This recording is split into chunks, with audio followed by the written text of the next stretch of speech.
오늘 또 바쁜 일손을 놀렸습니다. 찢어진 비닐을 뜯어내고 하우스를 철거하느라 잠시도 쉴 틈이 없습니다. 그러나 가족끼리만 매달려 있어서 일은 더디기만 합니다. 부족하지만은 뭐 어쩔 수 있어야죠. 뭐 우리만 부족한 게 아니라 전체적으로 다 부족한. 너도 나도 똑같이 이렇게 피해를 입어보니까요. 인부를 어서 동원을 해올 수가 없어요. 하우스 수박을 재배한 농가도 발등에 불이 떨어졌습니다. 비닐하우스가 찢겨져 남은 수박들이 물러지거나 썩고 있기 때문입니다. 시장에 출하하기 위해서 이렇게 상표까지 붙여놨지만 지난번 태풍에 비 피해를 입어서 모두 쓸모없게 됐습니다. 내다 팔 수도 없게끔 되어버렸어요. 현재 상황을 봐서. 시장에 나가도 물건 상품 가치가 떨어져 버렸어요. 그나마 괜찮은 수박만을 골라 출하하고 있지만 신이 나지 않습니다. 전남 지역에서는 오늘 또 민관군 4만여 명이 투입돼 도로와 하천 등 90%를 복구했지만 농업시설물의 복구율은 일손 부족으로 50%에도 미치지 못하고 있습니다. KBS 뉴스 정기훈입니다. 복구 작업이 펼쳐진 수해 지역은 또 일손을 돕겠다고 나선 자원봉사자들을 당국이 효율적으로 배치하지 못해서 큰 효과를 보지 못하고 있기도 합니다. 김철민 기자가 취재했습니다. 복구 작업이 한창인 문산읍 시가지. 흙탕물에 찌들은 가재도구를 씻고 말리느라 분주한 모습들입니다.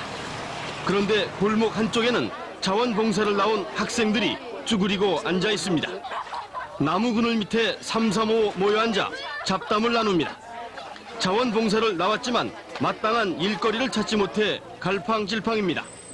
새벽 5시 일어나가지고 여기까지 왔는데 여기서도 역시 마찬가지로 우왕좌왕 어떻게 체계가 안 잡혀. 필요한 데를 못 가고 이렇게 서 있는다는 게 화가 나고 속상해요. 휴가를 반납하고 수해 현장에 달려온 카투사 장병들도 일거리를 찾지 못해 그늘 아래 모여 있습니다. 같은 시각 문산읍 주변 변두리 농가는 일손이 모자라 허덕이고 있습니다. 뭐가 잘못가 있는지 뭐가 있는지 뭐 알아요.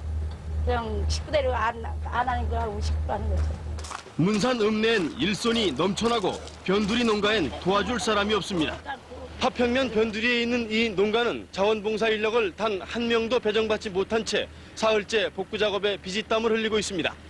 참다 못한 자원봉사자들이 파주시 공무원들에게 거칠게 항의합니다. 지금 제일 필요한 데가 시내가 아닌 그러니까 많다고 그러는데 뭐 하는 거냐고. 자원봉사 인력을 들어오니까 힘이 들어요. 네? 이게 쓰러질까 봐요. 침수된 저층 가옥은 물의 부력으로 쉽게 떠오릅니다. 물이 빠져 가옥이 다시 내려앉을 때 부등치마 현상으로 벽에 금이 가고 지붕이 외벽에서 떨어지는 경우가 생깁니다. 특히 수십 년 된 가옥은 균열 현상이 심화되고 시멘트의 접착력이 떨어져 충격에 쉽게 영향을 받습니다. 비가 와서 물을 먹게 되면은 더욱더 그 강도가 약해지기 때문에 손으로 밀기만 해도 무너질 위험 요인이 있습니다. 파주시가 침수 피해가 컸던 문산사리 120여 가옥을 유관으로 진단한 결과 20여 곳이 이 같은 현상을 보였습니다.